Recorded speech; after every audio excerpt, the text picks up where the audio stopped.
Moving on from mount, there's opt. This is a place where add-on software packages would be installed. Something that is not provided by your distribution of Linux. For example, OpenOffice for the longest time was traditionally installed in opt. You might find something like Oracle installed in opt.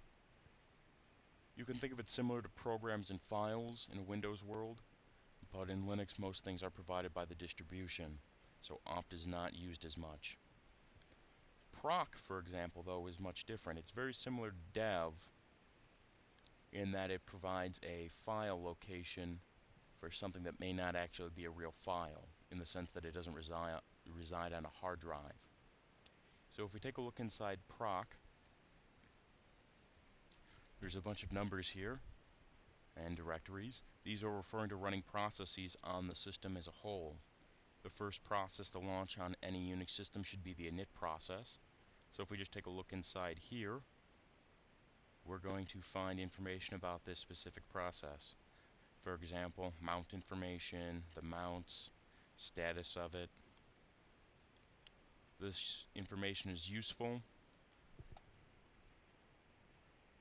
but at the same time, if you're new to Linux, it may not be someplace where you should be playing. But it's useful to understand what proc is and what it represents. Moving on from proc, there's root. Root is the root user's home directory. It's not stored inside mount for two reasons. First one would be security. You don't want other users being able to access the root directory. Secondly,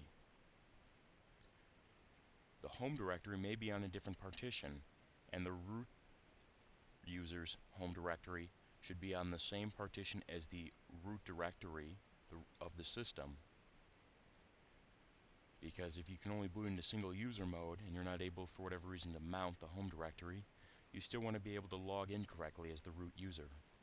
We're going to take a brief look here.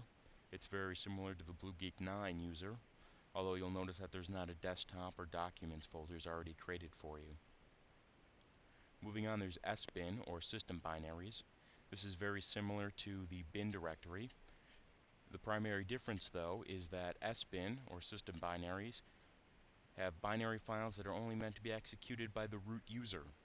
So fdisk would be located here, along with formatting your hard drives, mkfs, whatever your file system would be, you would find here. Again, things that are placed inside sbin should be reserved for things used to recover your system. The rule of thumb, again, is if you can only boot into single user mode, if you need the utility and it can only be executed by root, it should be inside sbin. Then there's SRV, or service. The standard states that it should be data for services provided by the system. It doesn't provide much more detail than that, and as if you will notice, there aren't any files located inside here. The FileSystem Hierarchy Standard doesn't state how it should be implemented or how it should be used, but only that this directory should exist.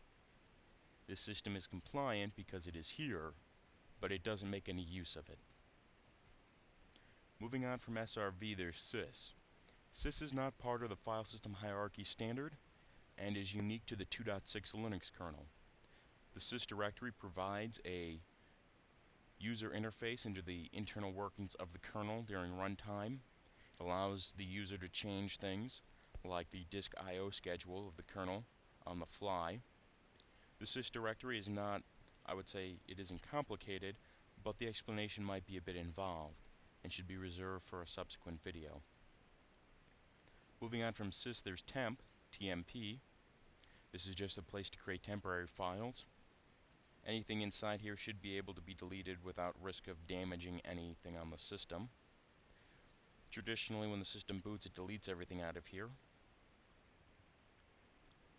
Moving on from temp, we have USR, pronounced user or Universal System Resources. If you'll notice that there's a bin, an sbin, in here, which is very similar to what we saw in the root partition. USR is the second hierarchy, the second layer on the hierarchy of the tri-hierarchy system. Things put in bin inside USR are going to be very similar to things put in bin in the root partition. They should be able to be executed by any user on the system.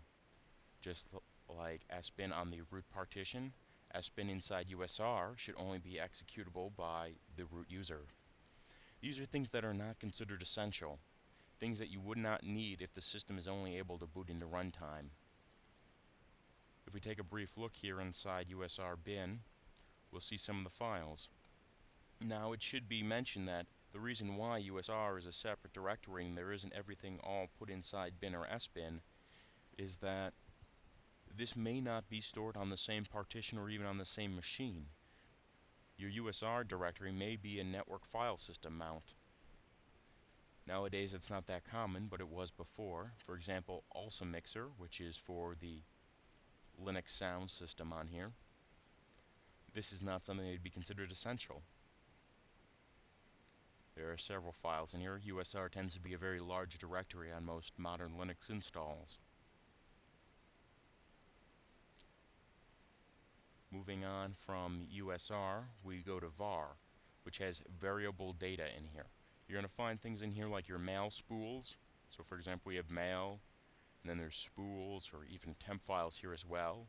www, because there is an Apache server on this machine. This is where you'd be putting data if you're not, well, most programs are going to be putting data here, not users in particular, but it's traditionally where log files are placed. Things that are going to be either large or grow throughout the life of their existence are going to be put inside var.